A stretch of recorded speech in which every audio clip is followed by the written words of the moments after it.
Hi everybody, it's David, Holiday for Two, and right now I am getting packed and loaded to go on our next camping trip. We are getting ready to go to Vulture Mountain Recreation Area, which is about 10 miles southwest of Wickenburg, Arizona. And I am going to take heed to my advice that I gave everybody in my last video about sticking to a shopping list. So we've made a shopping list for this weekend, and it's got everything that we need for just a few days. So I'm going to see if I can stick to the shopping list today. We are going to take a little shopping trip. Let's go. So someday when my ship comes in, I know just what we'll do. We'll pack our bags and quit our jobs and have a holiday for two.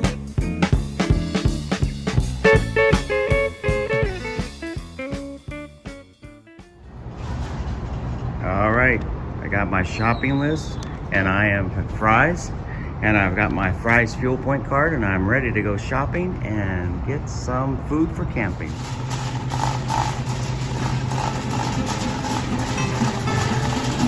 First stop, get some creamer and milk.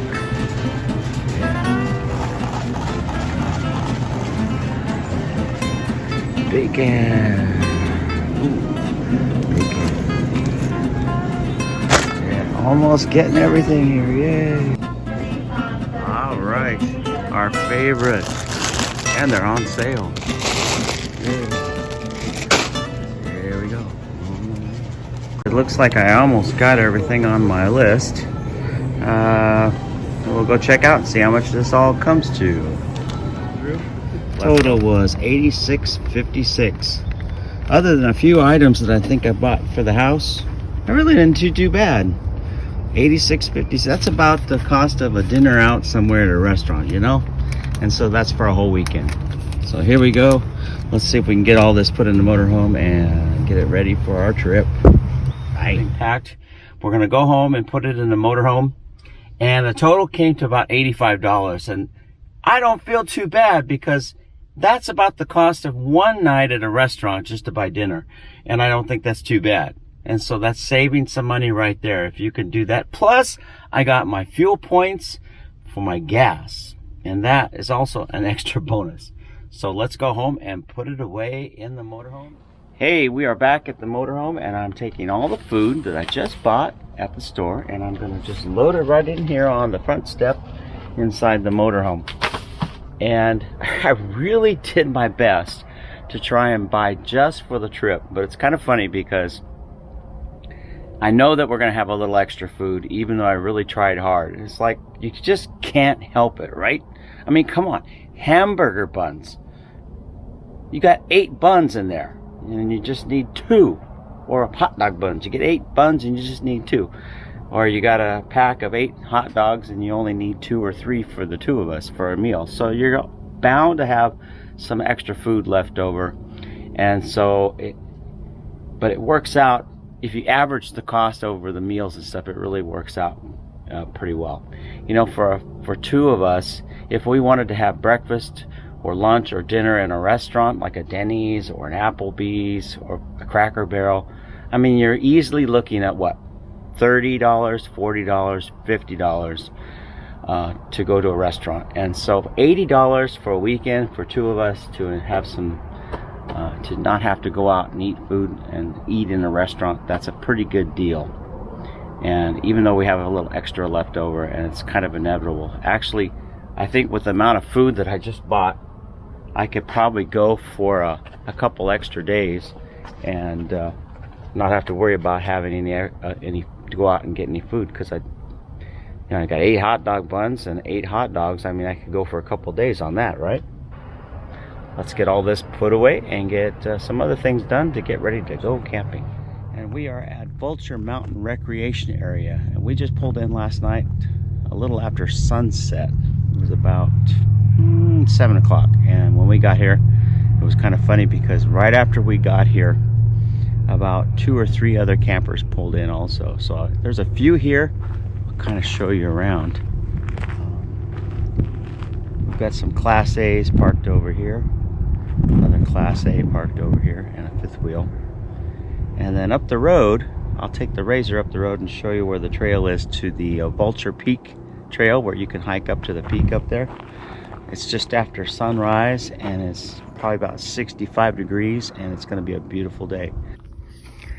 We were out here last year between Christmas and New Year's, and we've been out here during the rainy season, and some of these plants really get beautiful and green after you get a rainstorm and stuff. It really gets pretty and green out here.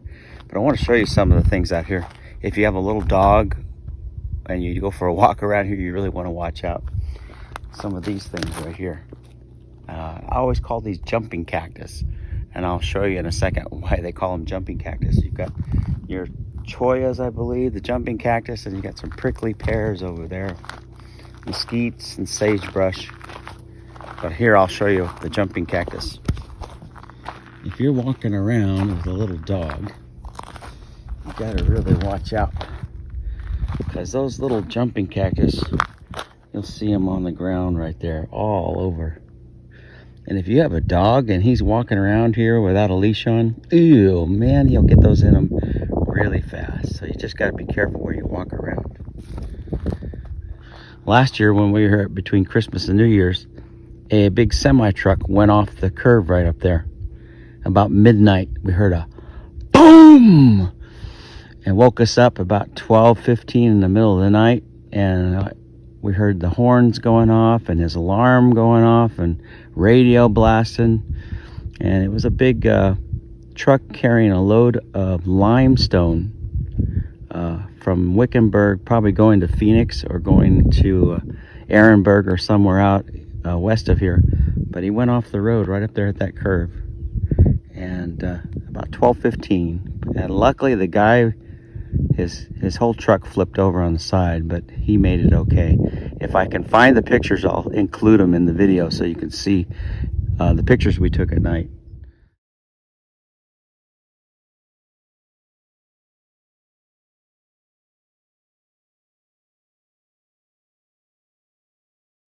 We had our Jeep with us then, and we drove the Jeep up the road and turned on our off-road lights, so we had a lot of light. We can see him. Unfortunately, we couldn't get him out of his cab because he was pinned in by his tool truck, or by his tool chest. He was pinned inside his cab by his tool chest and some other things. And when the police came, about a half an hour later, they were able to get him out of his cab. But there we are. All right, I am at the Vulture Peak Trail head, the trailhead where you can park. I was up here earlier, I showed you some of the stuff. There's Vulture Mountain right behind me.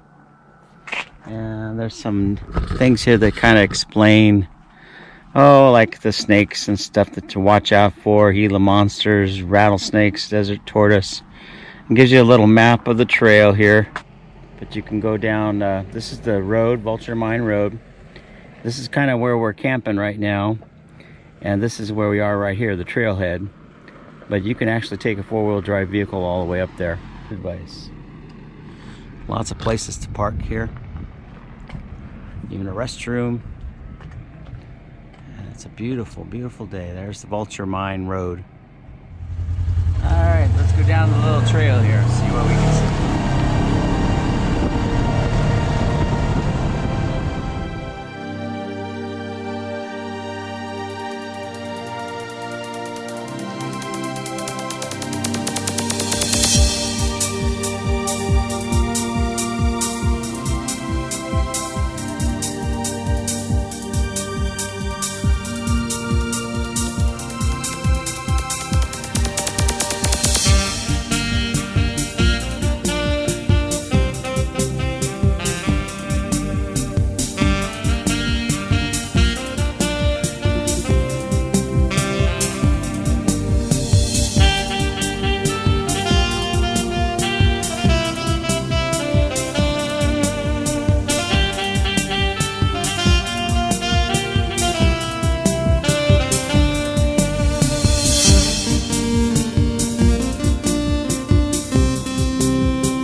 There's a little closer view of Vulture Mountain right there. Now this trail goes on down up, and there's a little place up there about another half mile where you can park. And as you can see, what I just came through, not exactly a trail you want to take your SUV on. That is kind of a rough trail for any car. Although the guy, I was just talking to a man who said he mountain biked up here with his mountain bike, electric mountain bike. And I see some hikers on the trail up there. So they're hiking up. There we are. We are at the trailhead here. Vulture Peak. That right up there. There's the saddle, what they call the saddle right there. And this trail goes over there, around and around and around, and takes you up there. Oh, a sign-in book? I think you can see the campsite's way over there. Kind of see it. And my wife is out rock collecting. She's got her little collection of rocks here. This one's pretty heavy. I have no idea what that is. That's a heavy rock. So she's gonna see if a magnet will stick to it. Sometimes if a magnet sticks to it. Nope. Alright, sorry it's not a meteorite. Nope, I got nothing. Someone's got a little fire pit there for us. I got nice. nothing. Nothing.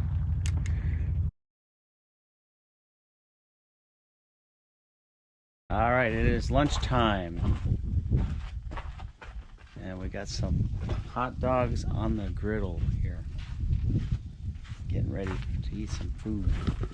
Turn them over a little bit. Yum. This is my Blackstone 17-inch griddle. Love this thing. It's small enough I can pack it away and doesn't take up a lot of room. We can fix hamburgers or eggs and bacon or hot dogs, just whatever. 17-inch. They make a 21-inch, but I like the 17-inch because I pack it away in my cargo area there. I'll show you how to find the Vulture Mountains Recreation Area. If you're not familiar with this area, start by going to the town of Wickenburg, Arizona. And then when you get to Wickenburg, take the Highway 60 westbound until you get to a intersection of Vulture Mine Road and was a Safeway on the southeast corner of Vulture Mine Road and Highway 60. From there, you will go south on Vulture Mine Road for approximately 7 miles. And you'll reach what's called Vulture Mountain Recreation Area. Let me switch to satellite view. When you get right here, this is the curve in the video that I was showing you where the truck went off the road right there. Keep going around and there will be a sign here that says Vulture Mountain Recreation Area and just turn. This whole area is where a lot of vehicles were parked in the video. There's also some other areas back along this road that you can park different sizes of rigs. This is a good spot if you have 2 rigs here. You can park one in this spot and another 1 or 2 in this spot. Go down. There was a big 5th wheel parked in there. I don't believe there was a motorhome or anything parked in there, but there was another 5th wheel parked in this spot. So there's lots of places down here that you can get to. Right here in the road there is a bump, so you want to be careful. If you have a low profile vehicle, motorhome or van, you might not want to go past that. It just depends on when you eyeball it and see how it is. When you get to the Vulture Mountain Recreation Area parking lot, that's where you can park and hike, or if you have an ATV, you can take off on this road, which will take you around and around and around up here to the there's a spot here. You stop right there where my arrow is. That's where you have to park, and then you can't go any farther on an ATV, but you can hike. It gets you a little closer to the mountain, and there's Vulture Peak right there. All right, now before I leave here, I want to show you some other spots that are closer to Wickenburg, closer to the Safeway up here on Vulture Mine Road. There's the Safeway. If you come down, go past the golf course, there is a really nice area right here and I'll kind of zoom in here. This I believe, yeah, that's Vulture Peak Road. This is a different road. You can turn if you're going south on Vulture Mine Road, turn left onto this road and then go on the dirt road here for a little bit.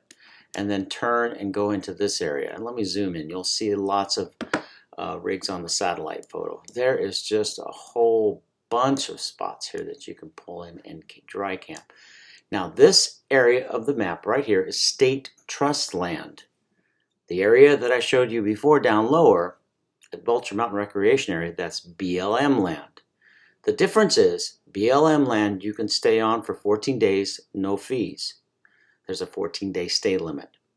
State trust land, technically you should have a state trust permit to camp on it.